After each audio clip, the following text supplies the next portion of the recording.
मुनफरद मिजाज शायर, मुतअद्दिद नसरी व शेरी किताबों के मुसन्निफ सुहेल काकोरवी ने मंजूम सवाने लिखकर सभी को चौंका दिया। नायब वजीर आला ब्रजेश पाठक ने इस किताब को सिर्फ सवाने नहीं बल्कि अपने अहद की तारीख बताया।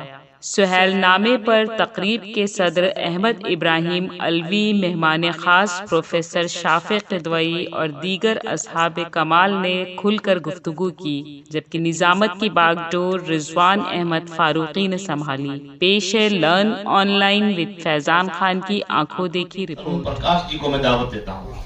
बड़ी खूबियों सिफात के मालिक हैं, अरबी संस्थान के सदर हैं, हिंदी में गुल खिलाते हैं, उर्दू वालों से कोई इनको दिक्कत नहीं है, उनके करीब हैं।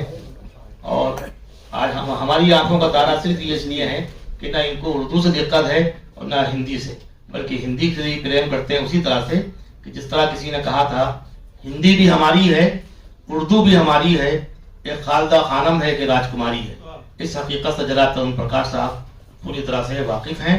संजय मिश्रा शौक साहब मुस्कुरा रहे हैं, वो सहारनपुर में थे, लेकिन उन्होंने कहा कि अच्छा खासी हमारी बिरादरी है वहाँ, हमेशा मुसलमान दबा के रखते हैं, ये अच्छा अमल नहीं है, लिहाजा मुझे चलना है। बहुत आज का ये क्षण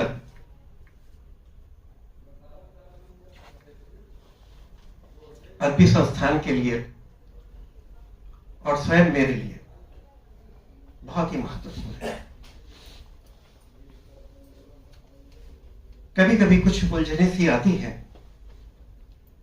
कि जिनके बारे में हम औसत से कम जानते हैं, उनके बारे में बात करनी हो तो कहां से शुरू करें, और जिनके बारे में हम औसत से बहुत ज्यादा जानते हैं, उनके बारे में बात करनी हो तो हम कहां से शुरू करें। मेरे लिए ये बहुत फख्र का विषय रहा है कि लगभग पिछले 22 सालों से लगभग हर वर्किंग डे में सुहेल भाई के साथ 15-20 मिनट में कम से कम एक चाय हम लोगों ने जरूर पी है। और मुझे ऐसा लगता है कि इतना नियमित शायद इस सभागार में उपस्थित कोई भी व्यक्ति इनके सानिध्य में नहीं रहा होगा। और जब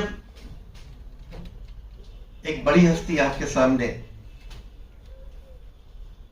आपको रोज हासिल हो जाए तो आपको साथ साथ और क्या हासिल हो रहा है ये आप अनुमान नहीं लगा सकते। बात सिर्फ एक चाय की नहीं है, चाय तो बहाना होता है। हम सब जानते हैं चाय पर बहुत बड़े बड़े मसले सुलझ जाते हैं, बहुत बड़ी बड़ी बातें होती हैं। जब हम चाय पर बैठते हैं तो बिल्कुल निश्चित सी बात है कि साहित्य की बात भी होगी, शायरी की बात भी होगी। और इतने सालों में मुझे ऐसा लगता है कि शायद सुहेल भाई की शायरी का सबसे प्रथम श्रोता मैं ही रहा। और मुझे भी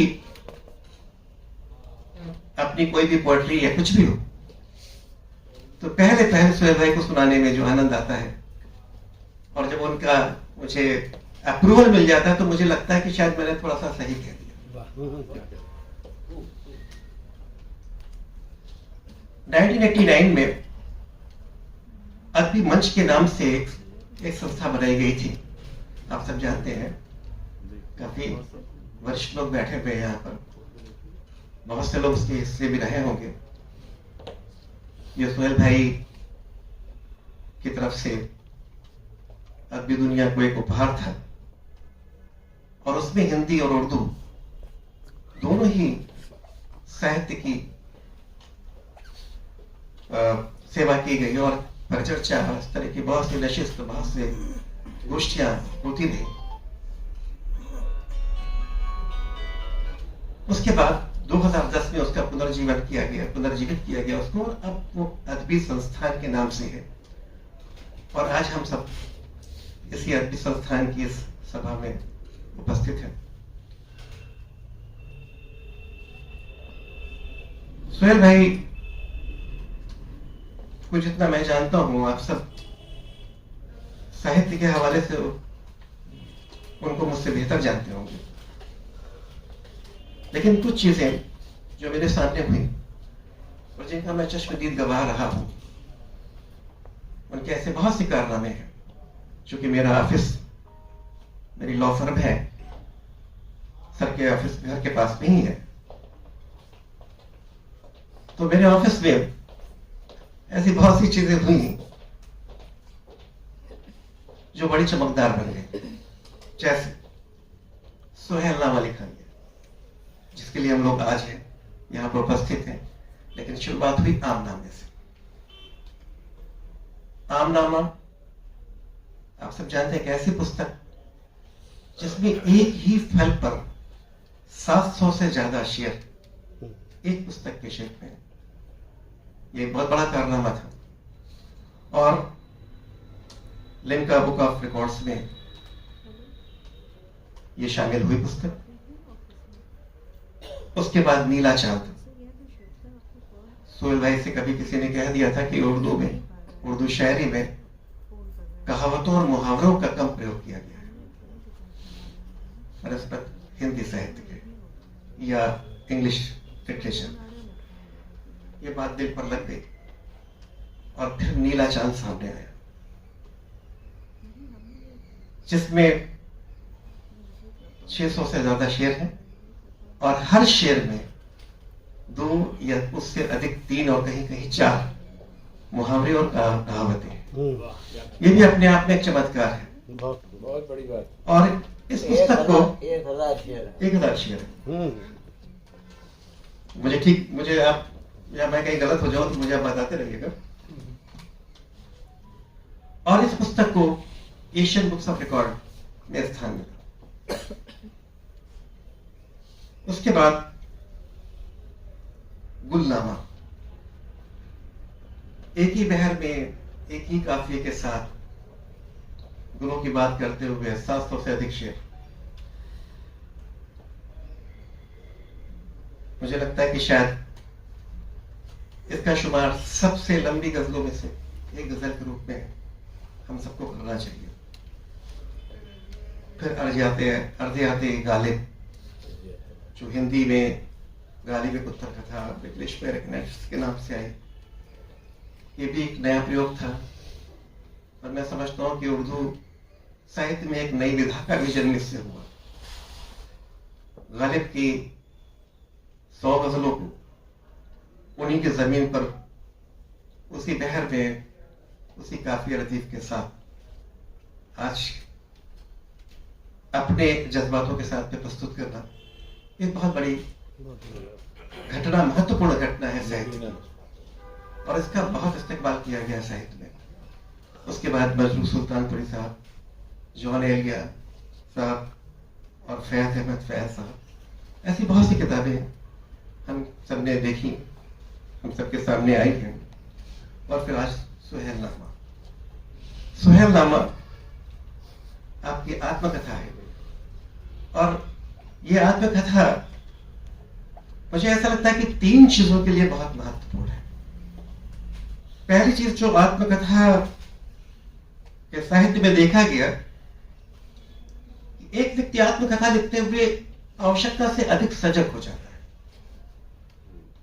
क्योंकि वो अपनी जिंदगी के बहुत से पहलू उसके सामने रखता है और हर व्यक्ति के जीवन में कुछ अच्छा है तो कुछ बुरा भी है, और बहुत से लोग ईमानदार नहीं हो पाते।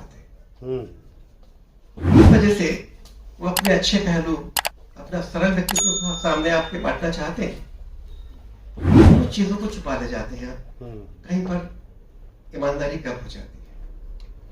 लेकिन ये आत्मकथा एक ऐसी शैली में लिखी गई है जिसे हम स्ट्रीम ऑफ कॉन्शियसनेस कहते हैं।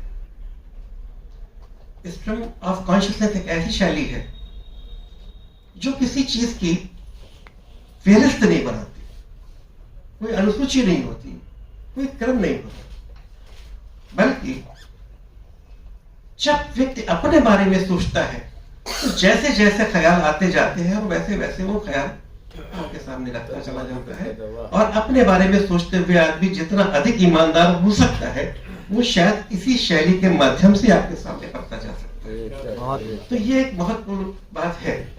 अभी तक इस शैली में मेरी दृष्टि में हिंदी और इंग्लिश और उर्दू, तीनों साहित्य में कम से कम इंडिया में, भारत में इस तरह की कोई भी आत्मकथा सामने नहीं आई। इस लिहाज से भी ये आत्मकथा हमारे लिए बहुत महत्वपूर्ण है। दूसरी बात, यह आत्मकथा वर्ष में है, पोएट्री में है। अभी तक हमने जितनी आत्मकथाएं देखी हैं, ऑटोबायोग्राफीज देखी हैं, वो सब प्रोज में है।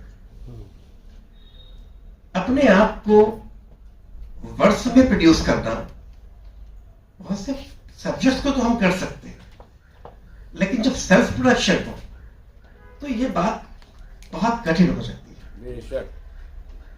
क्योंकि मेरी एक पुस्तक थी,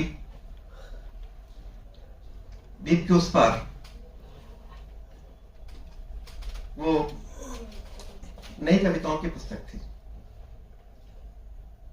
तो मैंने उसमें एक जगह पे लिखा था कि जब हम कुछ व्यक्त करना चाहते हैं, कुछ एक्सप्रेस करना चाहते हैं,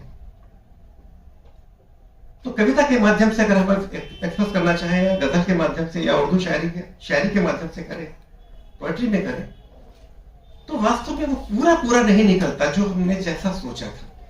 क्योंकि पोएट्री की अपनी मर्यादाएं हैं, कविता की अपनी मर्यादाएं हैं, लेकिन प्रोज में बहुत सी चीजें जिस तरह हम सोच रहे हैं उस तरह हम व्यक्त कर सकते हैं।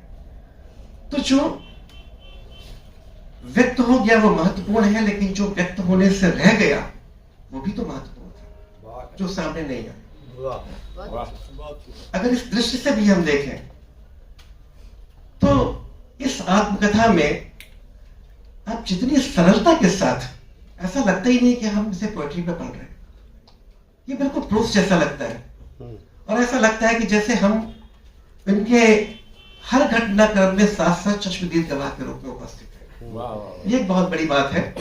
और दूसरे, कोई भी आत्मकथा कम से कम भारत में अभी पोएट्री के शेप में नहीं आई। इस दृष्टि से भी सुहेलनामा एक बहुत बड़ी घटना है साहित्य के क्षेत्र में, और उसे हमें रेखांकित करना चाहिए। एक अंतिम बात और कहेंगे कि जब एक व्यक्ति अपनी आत्मकथा कहता है तो वो आत्मकथा ना होकर जग कथा हो जाती है।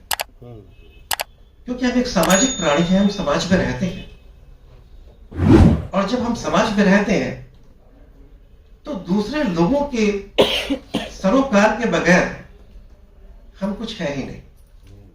तो जब हम अपनी बात कहते हैं तो साथ में हजारों लोगों की बातें हो जाती हैं। जैसे कि आमनामा में आपने प्रयोग किए, ऐसे बहुत से लोग, ऐसे बहुत सी घटनाएं, ऐसे बहुत सी चीजें उसके आमनामे में आपने पिरो दी कि आज से सदियों के बाद भी जब आमनामा पढ़ा जाएगा तो सुहेल भाई के साथ में, इनके साथ में उस समय जो लोग थे उनके बारे में भी पढ़ा जाएगा। तो एक तरह से आने वाले समय में हम सब एक लिखे हुए इतिहास के हिस्से बन जाएंगे। बहुत अच्छी बात। तो ये एक बहुत बड़ी बात है। और मेरी दृष्टि में सुहेलनामा एक ऐसी कृति है जिसे आने वाला समय, चाहे वो हिंदी में हो, चाहे वो उर्दू में हो, या किसी भी शेप में हो, किसी भी रूप में हो, किसी भी भाषा में हो, इसका स्वागत होगा, इसका प्रभाव बहुत दूर तक जाएगा। और सुहेल भाई को जैसा हम लोग आज जानते हैं, लोग कल भी वैसा ही जान पाएंगे। मैं आशा करता हूं कि अभी हमें बहुत कुछ सुहेल भाई से मिलना बाकी है। सुहेल भाई एक ऐसे व्यक्ति है जिनके अंदर हजारों संस्करण छुपे हुए हैं। बार बार एक नया संस्करण सामने आकर के निकलता है और हम लोग बड़े हैरान हो जाते हैं, अरे आप में तो ये चमत्कार करने की भी क्षमता है, आप तो ऐसा भी कर सकते हैं, आप तो ऐसा भी कर सकते हैं। आने वाले समय में पता नहीं कितने नए संस्कार सामने आने वाले हैं और हमारे साहित्य को समृद्ध करने वाले हैं, ये हमें आशा रखनी चाहिए। और मैं आज उनका अभिवादन करता हूँ, अभिनंदन करता हूँ, स्वागत करता हूँ और आप सबका भी अदबी संस्थान की ओर से बहुत बहुत स्वागत करता हूँ, अभिवादन करता हूँ, अभिनंदन करता हूँ कि आप इस छोटे से कार्यक्रम को इतना बड़ा बना रहे हैं अपनी उपस्थिति से, ये बहुत बड़ी बात है। बहुत खूब जनाब तरुण प्रकाश जी, आपने वाकई सब कुछ इनके बारे में बता दिया। अगर हम लोग बिल्कुल सो के आ रहे होते आंखें मलते हुए, तभी आपकी गुफ्तगू के बाद हम बोल सकते थे। यानी आपने इनका सच्चा तारुफ पेश किया। इसीलिए लिखे पढ़े लोगों को कदर करना चाहिए। जो हवाई फायरिंग करते हैं बहरहाल वो कहीं ना कहीं आसमान में फंस के रह जाते हैं, लेकिन आपने जो कुछ कहा वो लिख के कहा और इनका पूरा से मुझे सिजला पेश कर दिया। खानकाहों में सिजले की बड़ी अहमियत है, यानी अलवियत को बरकरार रखना है तो सिजला भी मेंटेन करना है। अब दूसरे लोग इतने मुनज़्ज़म हो गए हैं कि जो वाकई बड़े लोग थे वो खतरे में पड़ गए हैं। तो अब वो जो तफरीक थी और जिसको कहा जाता है कि तरह तरह का नफरत और हसद, ये सब बहुत नीचे पहुंच गया है। अब जरा चाहिए, अब वो लोग मुत्तहिद हो गए हैं, ये लोग मुंतशिर हो गए हैं, तो इस इत्तेहाद के लिए सिर्फ सिजला बचा है। और ये सुहैल भाई सिजला नामा भी लिख दे तो क्या बुरा है। इसलिए कि जो लोग अलवी के लोग, जो वहाँ के लोग नहीं उससे वाबस्ता हो सके, सिजरे से तसाउली में रहे, जैसे अलवी साहब को नामो नमूद बिल्कुल नहीं चाहिए। ये कलंदर बन गए सहाफ़ी होने के बावजूद, यानी लोग दाढ़ी रख के सही मुसलमान नहीं बन पाए, ये टाई लगा के बिल्कुल पक्के ईमान वाले बन गए। तो अलवी साहब बिल्कुल जिद हैं, ये इनको आदमी समझता कुछ है, ये है कुछ। तो समझने के लिए इनके करीब जाना पड़ेगा, करीब जाने के लिए आग का सामना करना पड़ेगा, और आग ले दे के हजरत इब्राहिम के लिए गुलजार है, तो उससे यही खेलते हैं कायदे से। बहरहाल बहुत ही हमारे बहुत अहम नाम है। जिन लोगों को हिंदी संस्थान में अपना प्रोग्राम करना हो, उनको चाहिए अगर वाकई बीना है, आंखें हैं, तो वो डॉक्टर अमिता दुबे साहिबा को देखते रहे। और जिस दौर में लोग डरे हुए थे, सहमे हुए थे, कांप रहे थे, यानी जिसको कोविड के ज़माने में, तो वो एक अजीब मौत का वक्त था, उसमें जो खातून नहीं डरी और जिसने बहुत कहानियां लिखी, वो नाम आपका है। इसके लिए खास तालियां होना चाहिए। और मैं बहुत सी खूबियाँ सिफात हैं, बेहतरीन कवित्री हैं, अच्छी कहानीकार हैं, और जो खूबियाँ हैं वो सब क्यों बयान की जाएँ, इसलिए कि हर शख्सियत पे अलग से प्रोग्राम होना चाहिए। ये सारा हक सुहैल भाई का थोड़ी है कि बार बार हम दुकान सजाएं और इन्हीं की तारीफ करें। डॉक्टर अमिता दुबे के लिए भी एक प्रोग्राम होना चाहिए जो अनकरीब होगा। आप तशरीफ लाइए और आज का जो माहौल है, जो मौजू है, जनाब सुहैल भाई उनके मुताल्लिक़ जो चाहें आप कहें शायरी में, या बहुत बहुत धन्यवाद रिजवान भाई। परम सम्माननीय मंच और उत्तर प्रदेश हिंदी संस्थान के प्रेमचंद सभागार में उपस्थित सभी विद्वज्जनों को मेरा प्रणाम। ये हमारे लिए परम सौभाग्य की बात है कि उत्तर प्रदेश हिंदी संस्थान के सौहार्द सम्मान से सम्मानित भाई सुहेल काकुरवी जी की इस पुस्तक के लोकार्पण समारोह में मुझे मंच पर बैठने का अवसर मिला। सुहेल भाई से मेरा परिचय केवल कुछ शायरी के माध्यम से था, जो मनीष शुक्ला सर जब यहाँ निदेशक के रूप में थे तो आपकी चर्चा वे अक्सर से करते थे, और यहाँ से जाने के बाद भी उनका और मेरा बातचीत का सिलसिला बंद नहीं हुआ, और हम अनेक मंचों पर मिलते तो वे आदरणीय का नाम बहुत सम्मान के साथ लेते और हमेशा कहते कि बहुत काम करते हैं, और इनके और जैसे घर में बंद होके काम करते हैं, जब काम करते हैं तो डूब के काम करते हैं। और काम करने का तरीका अगर सीखना हो तो सुहेल भाई से सीखना चाहिए। जब हिंदी संस्थान में सौहार्द सम्मान की सूची में आपका नाम सम्मिलित करने का सौभाग्य हमको मिला, तो हिंदी संस्थान ने गर्व की अनुभूति की, और ये जानकर कि आप हमारे पड़ोस में ही रहते हैं मुझे व्यक्तिगत रूप से बहुत प्रसन्नता हुई, क्योंकि लाल बाग गर्ल्स इंटर कॉलेज से मैंने इंटरमीडिएट की पढ़ाई की और यही अपना शहर लखनऊ में ही मेरा जन्म हुआ। मौलवीगंज में रहना हुआ, बचपन बीता। शादी हुई तो गोमती नगर, ठाकुरगंज के रहने वाले हमारे ससुराल वाले, और लेकिन मैं शादी होके गोमती नगर गई। तो अपने शहर में रहना और कुछ करना, छोटी सी भी अगर कोई उपलब्धि होती है तो आप लोग सर आंखों पर बैठाते हैं। ये मेरा सौभाग्य है, माँ सरस्वती की कृपा है, गुरुजनों का आशीर्वाद है, माता पिता के नेक काम हैं जो आशीर्वाद बन के बरसते हैं। आदरणीय सुहेल काकुरवी जी का पत्र यहाँ से भेजा गया और वो वापस आ गया।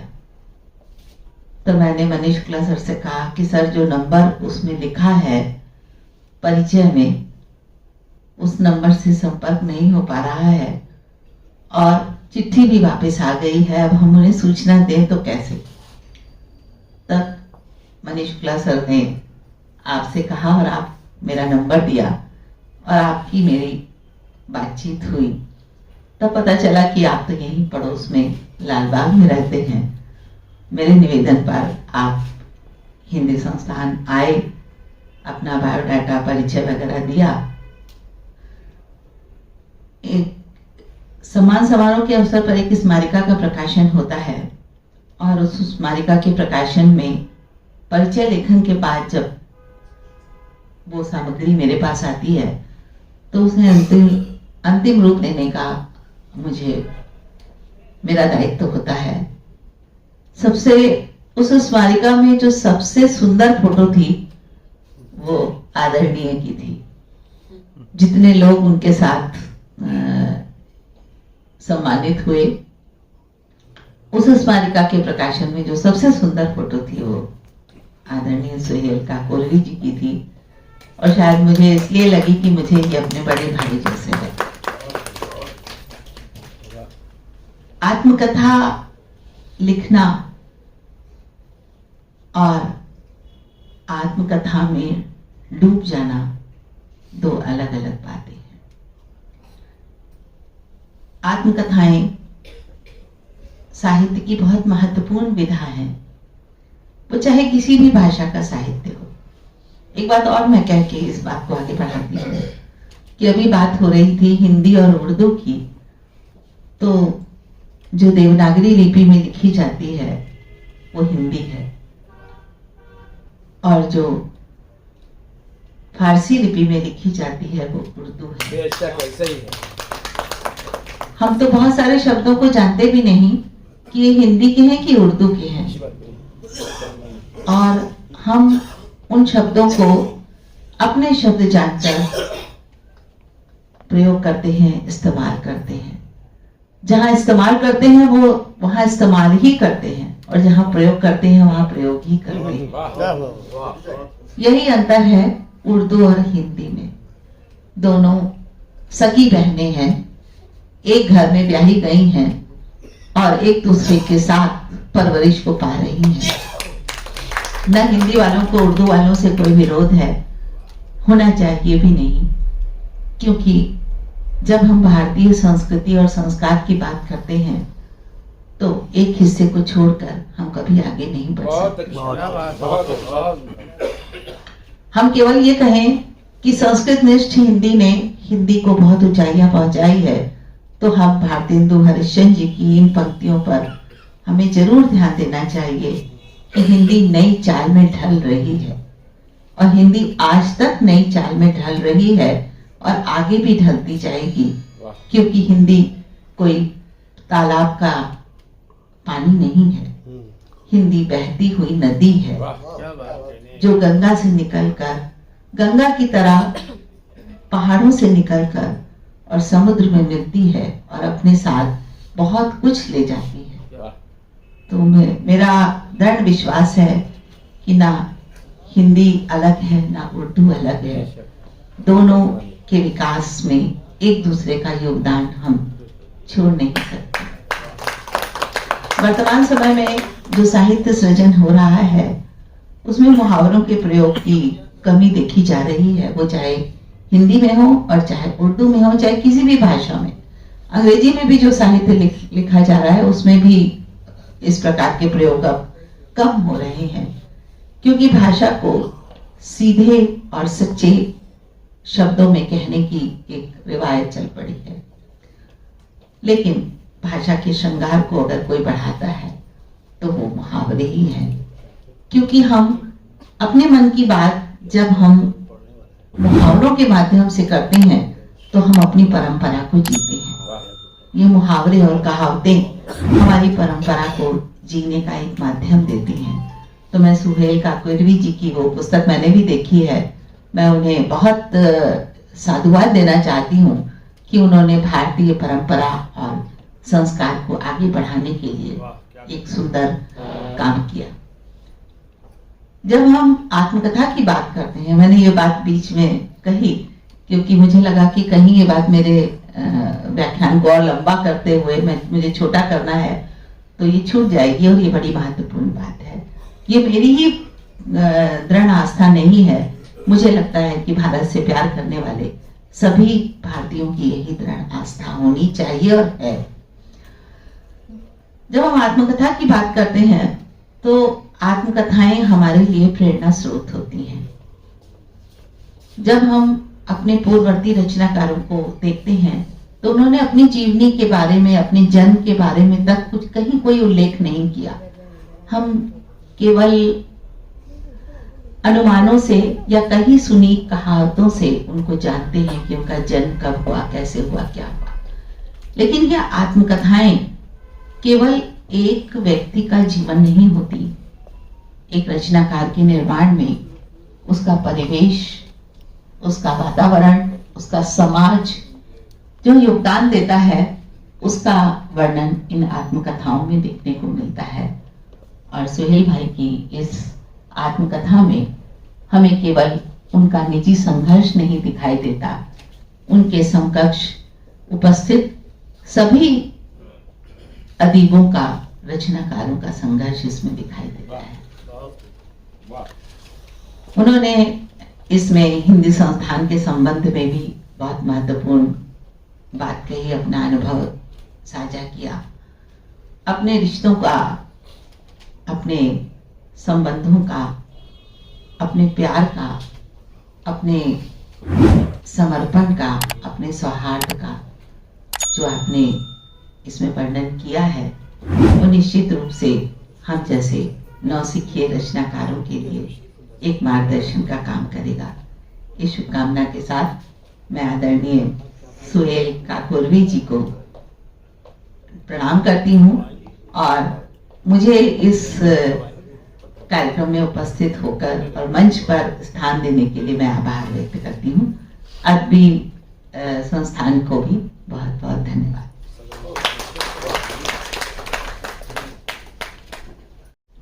बहुत अच्छी गुफ्तगू आपने की वाकई जनाब सुहेल काकोरवी साहब के मुताबिक, और उनका जो वर्क है सुहेल नामा, आम नामा, और उसके अलावा जो किताबें हैं उसके हवाले से आपकी गुफ्तगू सुनने के लायक थी। उसमें बहुत कुछ था हिंदी और उर्दू के हवाले से। दुनिया मिटनी चाहिए, खत्म होना चाहिए, उसमें कोई फर्क नहीं है, ये आपने बताया।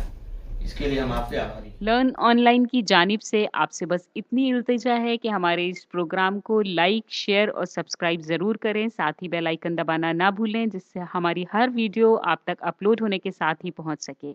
शुक्रिया।